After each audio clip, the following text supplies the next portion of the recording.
Greetings Lunarians and Renegades, I am your host, Valgus back with another update on Star Renegades. We have two more character highlights to show you today.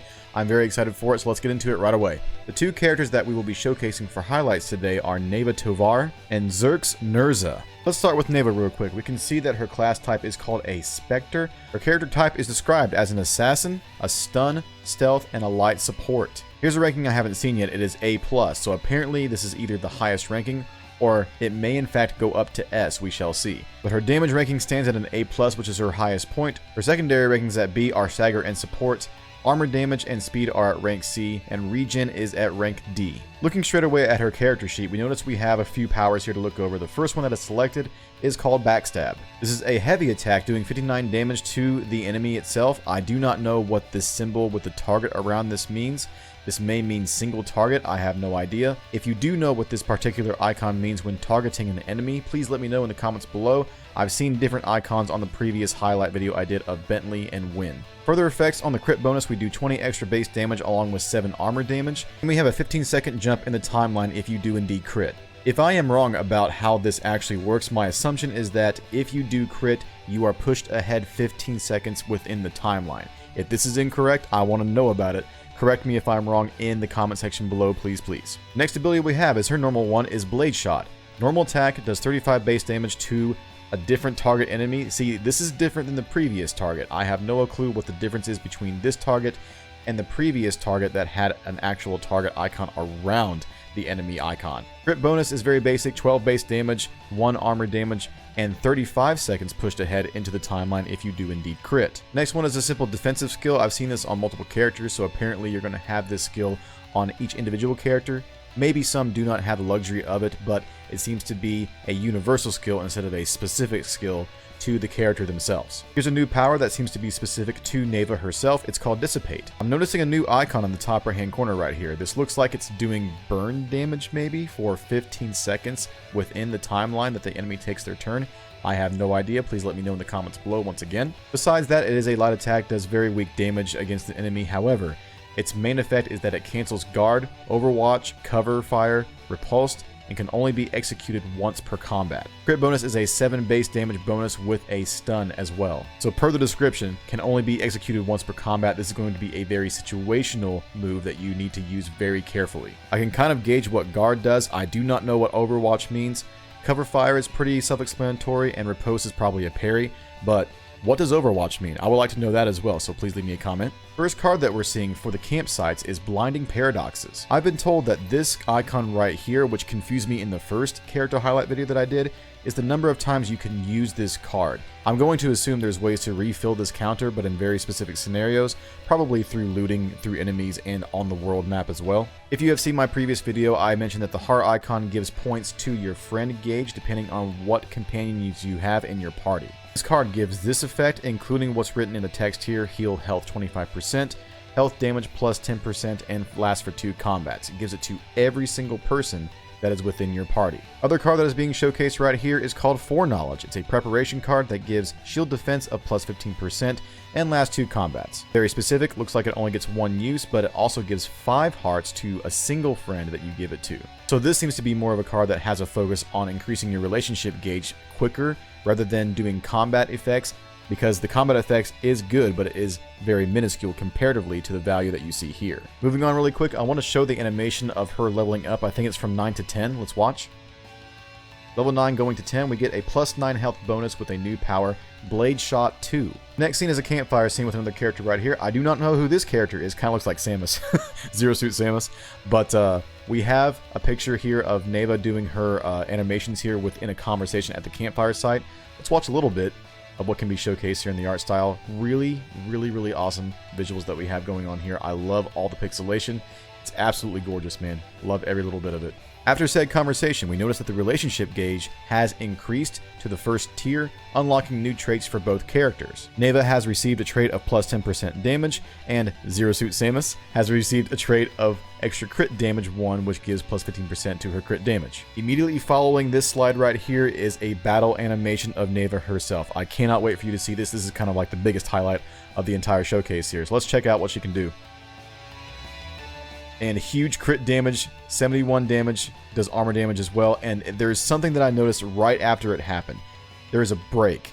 However, it happens on a very weird timing. Like, is it because of the attack that she did, or is this an automatic attack happening? Let's watch that one more time. Pay attention to after she shoots. She shoots here, and then we have shields down, and then it breaks. I'm assuming that's from the previous shot that she did, but it looks like it happens during the enemy's turn as they're going along the timeline. I'm not entirely sure, because one of the attacks that I saw in the previous highlight video I did, the break happened during the attack animation. This did not. Does she have maybe some saboteur effects or whatever that make an enemy break as their turn is passing through the timeline? That would be pretty cool. So this is definitely my favorite part of all of these character highlight videos, where it showcases the character doing a synergistic attack with another character within the party. Let's watch. It's NAVA combined with someone called Mariotti. They're doing a synergistic attack called Quantum Siphon. Let's check that out. Very nice, very nice. As you can tell, they were able to pull off a crit which does minor shield damage, but look at the damage numbers on the base damage. That is a huge attack. You're definitely going to want to try to capitalize on synergistic attacks a lot during this game, I guarantee it. And that covers NAVA TOVAR. Let's move on to Xerx. Xerx is right here, known as an Archon class. Again, I do not know if that's specific to the character or multiple characters. We'll find out later. Xerx's playstyle includes shields regen, support, and AoE damage. So I had a question about what regen actually pertains to within the game. Does it pertain to your energy usage if your skills do indeed consume energy, or does it pertain to your shields? This right here answers that question, so I'm no longer confused. Rank Bs are coming in on armor damage, speed, and support. Rank D is for stagger, and rank E is for damage. Because his damage ranking is at E, it definitely tells me that he's more of a support character rather than a damage dealing character, even though he does AoE damage. I'm going to assume that he does really well, however, with synergistic attacks, instead of course, acting on his own. Moving on to his character sheet, looking at his powers right away definitely tells me that he is a very good support character. His first power shows Bestow Shields. I'm going to assume you can either use this on yourself or any other ally within your team. You can tell that he's currently at level 8, and it has a value of 103 regeneration for anybody's shields. However, I'm also wondering what this icon is right here, where it has black on the left and then white on the right. Does this bestow shields to a certain area, I wonder, within the battlefield? Will it bestow shields to the front line only, maybe? Is there a front line? Is there a back line? I don't know. Next is the defendability that everybody seems to have so far, so we'll move on from that. Next power is called Titan Strength. It seems to be a support ability as well. It gives what's called Vantage. Vantage is an effect that allows an ally to attack any position. This kind of confirms my question a little bit, where I was asking if there was a front line or back line. There's probably several different spots on the battle map that an enemy can be placed. However, this does confirm a little bit that we do have some type of formation tactics within the battlefield. Pretty cool. Now, it does say free action here. I'm going to assume that's a free action for himself and not the ally he bestows it upon, because it doesn't specify whether it goes on himself or an ally. I'm going to assume that this icon represents anybody that is within your team, whether it's yourself or an ally. Beyond being able to attack any position with the Vantage buff, it does give a damage buff itself, increasing your damage by 50%. This also only seems to be good for one full turn, so it's very situational. Next one, we finally get to look at an attack ability. It's called Celestial Smash as an AoE damage ability. This kind of confirms a little bit what I was talking about earlier and I was confused about on the enemy icons. This shows a group of enemies, so this definitely represents AoE damage. However, I'm still confused on what was happening with the target around one of the silhouettes when we were talking about NAVA's abilities earlier, so definitely let me know what you think. The attack does a base damage of 41 and also does AoE armor damage. I don't know if the AoE armor damage is talking about the crit bonus, because we do see an armor damage bonus of 4 if he does indeed crit with this ability. I would assume that if the AoE ability does armor damage without a crit, it would show the value right here somewhere, but I can't be sure. Other effects of the crit bonus is of course 10 more base damage, but it only puts you forward in the timeline 5 seconds. This is also going to be a situational ability that you're going to use because if the battlefield does not populate a bunch of enemies at once and just single targets, you're not going to be using AoE damage, plus it's very slow to get his next turn if you do indeed decide to use this ability. Moving forward, we have yet another power right here called Degeneration. This is a light attack doing 6 base damage to a single target. I'm going to assume that's what that is. Crit bonus has a bunch of different effects down here besides the base damage. The armor damage bonus and of course the timeline bonus. All these crit bonuses seem to be pretty minimal, with the exception of the armor damage bonus. That's pretty high. But it seems to be able to go through shields. We notice that it has 100% effectiveness versus shields, and also pierces 100% of an enemy's shields. The other bonus is 100% versus their base health, but we notice that it doesn't pierce any armor, but it makes up for it with this crit bonus right here of 8 damage against an enemy's armor. So it's interesting what I'm seeing right here. It has 2 different effects on an ally and on an enemy itself. I'm going to assume that this is an enemy debuff, and this of course is a buff for your ally. When you use this ability, do you get to choose 2 targets? Do you choose your ally, and then do you choose the enemy? The ally of course getting the buff right here of hardened armor with plus 25% armor defense, and the enemy getting the dissolve debuff of minus 25% armor defense. I'm assuming that's how it's going to work because of what's listed here as a single target ability. Going down to the cards, we have 3 to go over here. The first one is called Consecration. It's a tactics card that does increased damage of 10%, increased defense of 10%, and lasts for 2 combats. Pretty basic, a nice boost to a friendship gauge with 3 points. You are only able to give this buff to one of your friends at a time, but it seems to have 2 uses.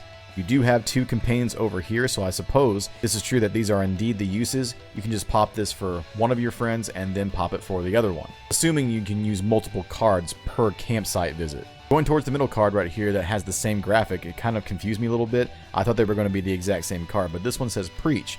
Another tactics card that has armor piercing damage buff of plus 25%, lasts for 2 combats, but gives a whopping 5 points to one of your friend units, has 1 use. And the last card that we will look at is called Benediction. This is an aid card, gives plus 30 to your max shields, and lasts for 2 combats as well. Another solid card that has 2 uses in total and gives 3 points to your relationship gauges to one of your friends. And as we did with NAVA, let's go ahead and witness a level up with Xerx as well.